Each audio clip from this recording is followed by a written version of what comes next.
चंडीगढ़ से आए हो और भाई साहब जो है वो चंडीगढ़ से आए हैं। और भैया आपको किसी ने रोका तो नहीं? किसी ने नहीं रोका। और कोई चेक पोस्ट वगैरह किसी ने, पुलिस वाले ने रोका हो? भरमौर तक आराम से पहुंच गया ना? कोई दिक्कत वगैरह रास्ते में, किसी चेकिंग वगैरह, कोई टेस्ट भी है वगैरह कोरोना कुछ नहीं ना?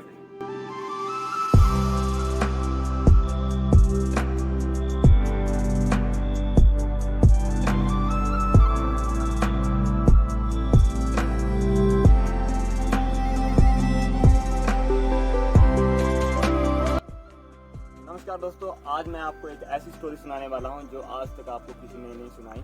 और ये स्टोरी है मणि महेश कैलाश पर्वत की, जहां पे चमकती है मणि। आखिर मणि महेश में ही क्यों रहते हैं भोले बाबा? और मणि महेश का असली जो सच है वो क्या है? बड़े सारे लोगों ने मणि महेश की यात्रा करी होगी, पर आज तक ये नहीं सोचा कि मणि महेश की आखिर यात्रा क्यों होती है और सबसे पहले जो यात्रा है वो किसने करी थी। आखिर मणि महेश कैलाश पर्वत को ढूंढा किसने था और कौन वो व्यक्ति था कि जिसने मणि महेश कैलाश पर्वत को ढूंढ लिया था और उनका जो नाम है वो क्या है? चलो आइए मैं आज बताता हूँ इस वीडियो के माध्यम से। दोस्तों ये बात है सतयुग की, और सतयुग में एक व्यक्ति हुआ करते थे जिनका नाम था त्रिलोचन। और त्रिलोचन से त्रिलोचन महादेव उनका नाम कैसे बढ़ा? दोस्तों ये बात है सतयुग की, जब भगवान शिव कैलाश की ओर प्रस्थान कर रहे थे और वहां पे उन्होंने अपनी जो महिमा रचानी थी। गाइस, जब भोले बाबा भरमौर में पहुंचे और वो एक त्रिलोचन नामक व्यक्ति के घर गए, और वो किस वेशभूषा में गए? वो थे एक दीपाल बने हुए जो आम उनकी तरह ही दिखता था।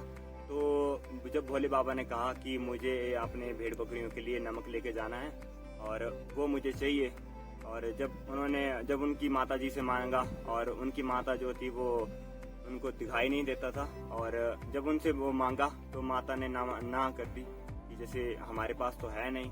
तो भोले बाबा ने कहा कि मतलब उस संदूक में रखा है, और जिसे मतलब अभी तक किसी को नहीं पता था कि उस संदूक में कुछ रखा भी है या नहीं रखा, बट उसमें असली में वो निकल पड़ा और वो तो ले लिया, नमक तो ले लिया भोले बाबा ने। अब भोले बाबा ने बोला कि मैं एक बूढ़ा व्यक्ति हूँ, तो मैं कैसे इतनी दूर इस नमक को लेके जाऊंगा, और आप ऐसा करिए कि आप अपने बेटे को मेरे साथ भेज दीजिए और मैं उसके बदले मैं आपको कुछ भेड़ बकरियां जो मैं आपको दे दूंगा। तो माता जी ने भी कहा कि चलो कोई बात नहीं, यहाँ थोड़े दूर तो जाना है, ले जाओ। और दोस्तों जब महादेव शिव जो है वो कैलाश पर्वत की ओर प्रस्थान कर रहे थे, और जो त्रिलोचन नाम का व्यक्ति था उसे बिल्कुल भी नहीं पता था कि ये व्यक्ति जो कौन है, वो क्यों मेरे को आखिर लेके जा रहा है। और दोस्तों जब वो हड़सर पहुंचे तो उन्होंने फिर त्रिलोचन ने फिर पूछा कि अब कितनी और जाना है?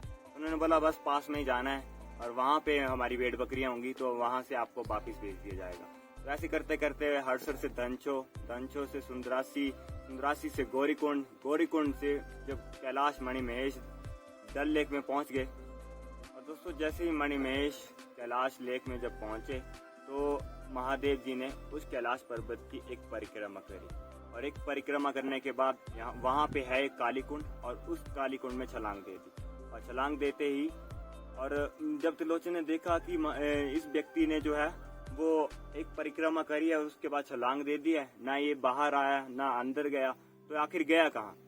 तो त्रिलोचन ने भी वैसे ही किया, उन्होंने भी एक परिक्रमा करी और उसमें छलांग दे दी। और जब छलांग दे के जो कैलाश की सीढ़ियां थी, जो मणि महेश कैलाश पर्वत की जो सीढ़ियां हैं वो वहाँ उस जल झील से हैं, तो दिखने लग पड़ी उनको। जब वो कैलाश पर्वत की सीढ़ियां उन्हें दिखने लग पड़ी तो उन्होंने चढ़ना स्टार्ट किया और वो पहुंच गए कैलाश पर्वत पे। तो तब महादेव ने पूछा कि मतलब चलो हम पहुंच गए हैं, और उसके बाद जो है उससे पूछा गया कि मतलब आप क्या काम करते हो? तो उन्होंने बोला कि मतलब मैं वस्त्र वगैरह सिलता हूँ, कपड़े वगैरह सिलता हूँ लोगों के। तो महादेव ने कहा कि चलो आप मेरे वस्त्र सिल दिया करना। और गाइस, वस्त्र सिलते सिलते जब त्रिलोचन को घर की याद आई तो उन्होंने शिव जी को तो जान गए थे कि ये कोई आम व्यक्ति नहीं है, ये महादेव स्वयं शिव है। तो उन्होंने पूछा कि महादेव अब मुझे घर की याद आ रही है और मैं घर जाना चाहता हूँ। और महादेव ने कहा कि त्रिलोचन मैं तेरे से बहुत प्रसन्न हूँ और कि कोई 3 वचन मांग ले। और त्रिलोचन ने कहा बाबा जी मुझे घर जाना है।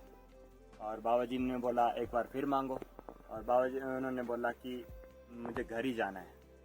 दोस्तों 2 वचन के बाद जब तीसरे वचन की बारी आई तो महादेव ने कुछ उनकी ज्ञान में कुछ ऐसा डाला कि उन्होंने वो मांगा जिससे कैलाश मणि महेश की यात्रा जो है वो स्टार्ट हुई। और वो तीसरा वचन ये था कि महादेव ने कुछ ऐसा डाला था कि त्रिलोचन ने ऐसा मांगा कि बाबा जी जब भी मतलब हमारे जो वंशज हैं वो यहाँ पे आएं और जब डल झील की परिक्रमा का एक चक्कर लगाएं और उसको जब पार करें और उसके बाद जो है वो यात्रा वो संपूर्ण हो। और उससे पहले मतलब अभी तक भी यही जो रीति रिवाज है वो चलता आ रहा है और ये आगे भी यही चलेगा। और ये आपने देखा होगा कि राधाष्टमी के दिन जब भी शिव जी के चेले जो हैं वो त्रिलोचन महादेव के जो वंशज हैं वो आज भी इस यात्रा पे जाते हैं और उस परिक्रमा का चक्कर लगाते हैं और उस डल झील को पार करते हैं। और उसके बाद जब त्रिलोचन जी वहां से आ गए तो जब आते आते यहाँ से जब वो आए और वहां पहुंचे ब्रह्माणी माता के थोड़ा सा ऊपर और उनको दिया था भेंट के रूप में जो उन्होंने वस्त्र सिले थे उनके कुछ टुकड़े जो शेष रह जाते हैं वो उनको मिले थे त्रिलोचन को। और उन्होंने मतलब ऐसे बोरे में लेके जो चले हुए थे और जब वो वहां पहुंचे जब उन्होंने वहां से अपने सुनचुई गांव को निहारा तो उन्होंने देखा कि यार मैंने भोले बाबा की इतनी 5-6 मंथ उनके वस्त्र सिले उनके साथ काम किया तो मतलब मुझे क्या मिला मतलब उनके उसमें बस मुझे ये टुकड़े मिले। और उन्होंने जो है वो टुकड़े वहां पे गिरा दिए और जो उनका बोरू था वो उन्होंने साथ ले आए उनको और उनके साथ एक उनका जो रह गया था जो इसका उनका टुकड़ों का शेष वो उनके साथ ही था। तो ऐसे ऐसे करके वो जब पहुंचे चुई गांव से थोड़ा सा ऊपर, अभी मैं उस लोकेशन में आपको लेके जाना चाहता हूँ तो चलिए उस लोकेशन में चलते हैं, आगे की स्टोरी वहां से स्टार्ट करते हैं।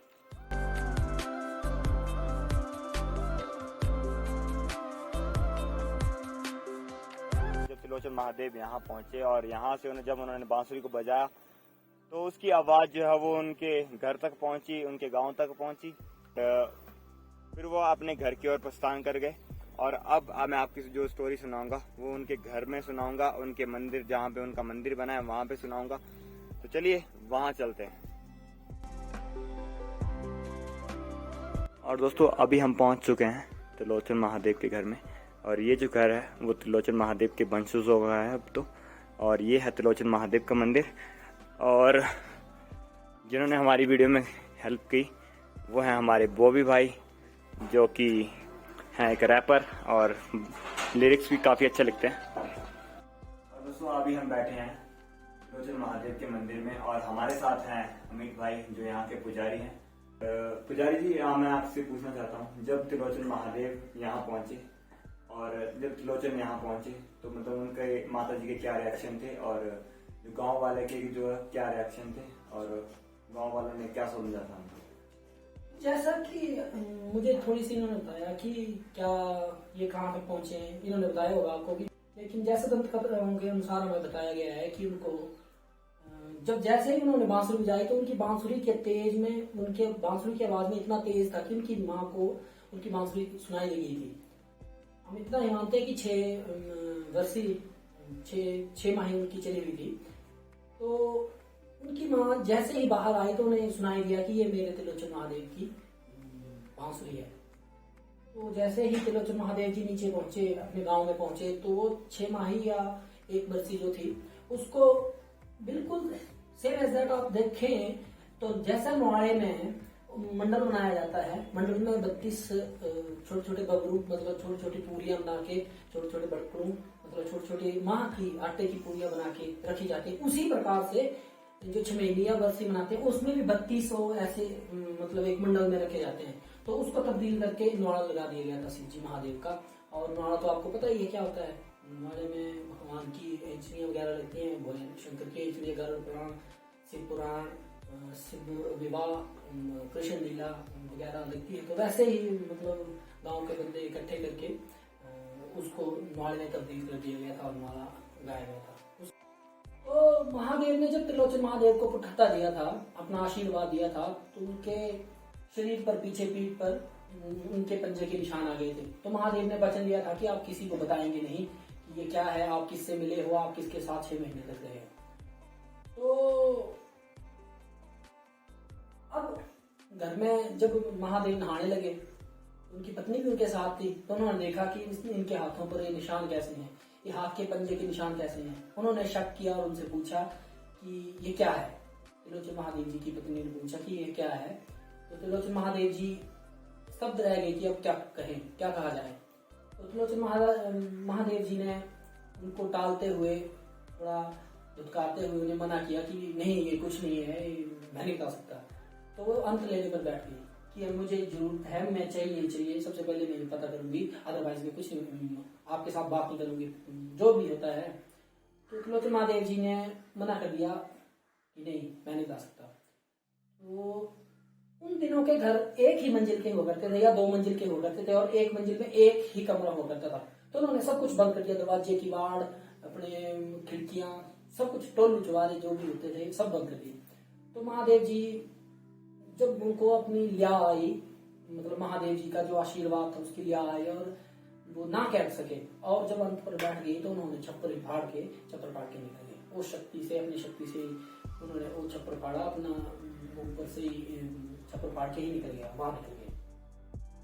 तो पीछे उनके पीछे चलते वो जैसे ही स्टूडी से निकले, नीचे गांव में निकल के और बाया गरिमा होके आपके खड़ी पहुंच गए।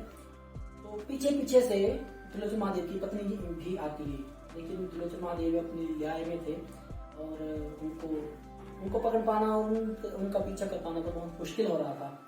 जैसे खड़ी में पहुंचे तो खड़ी में उन दिनों पानी की बहुत ही ज्यादा दिक्कत और किल्लत हुआ करती थी, और पानी लेने खड़ी से लगभग 8 किलोमीटर नीचे नहर मतलब बुटल नदी, बुटल दरिया है, वहां पानी लेने जाया करती थी औरतें।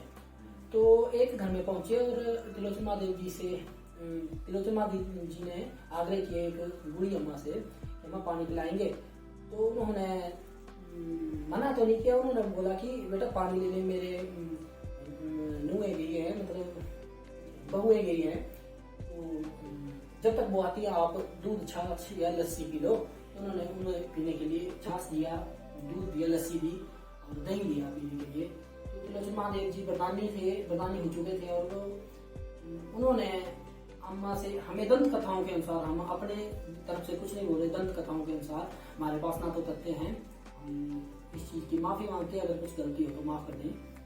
तो त्रिलोचन महादेव जी ने उनसे 7 दाने उड़द दाल के 7 दाने मांगे, और जैसे ही उन्होंने ऐसे बिखेरे, ऐसे फेंके एक जगह पर, तो वहां से 7 सिराएं पानी की फूट चुकी थी। तो अम्मा ने उनके धन्यवाद किया और उनसे पूछा कि आप कौन है। तो उन्होंने मना कर दिया कि नहीं, ये मैं नहीं बता सकता, लेकिन ये है कि यहाँ से समस्त खड़ी को पानी होगा। तो सुनने में आता है कि वो सिराएं अब धीरे धीरे लुप्त हो रही है, वो सूख रही है धीरे धीरे।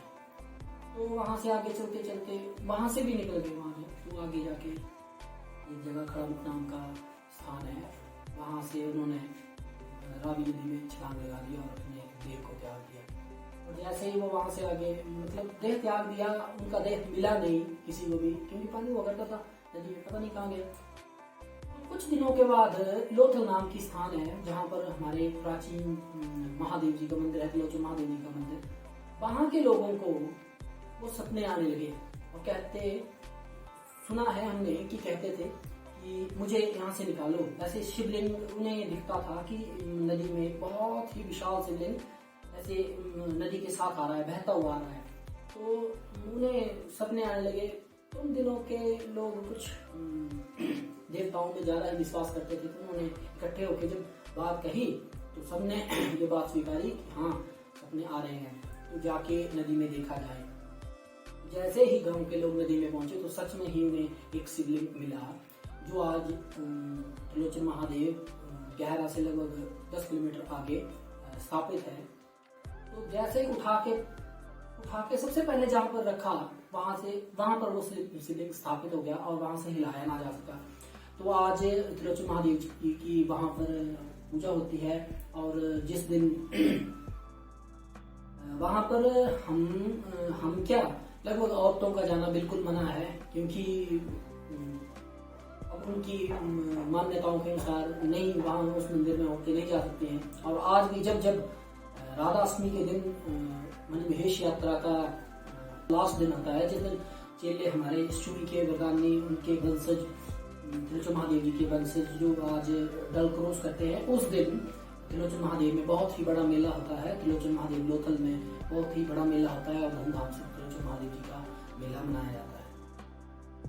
और दोस्तों कुछ ऐसी थी त्रिलोचन महादेव की स्टोरी, और हमने जाना त्रिलोचन महादेव के जो वंशज हैं अमित भाई से, और जो अभी कैमरा को कवर कर रहे हैं अमीर गोभी भाई से। और कुछ इस तरह की स्टोरी थी, और बाकी ऐसी ही स्टोरी जानने के लिए हमारे चैनल को सब्सक्राइब करें और बेल नोटिफिकेशन ऑन कर लें, ताकि आपको हर वीडियो की नोटिफिकेशन तुरंत आपको आती रहे। और फिर मिलेंगे नए ब्लॉग में नए कंटेंट के साथ, तब तक के लिए take care, bye, love you all.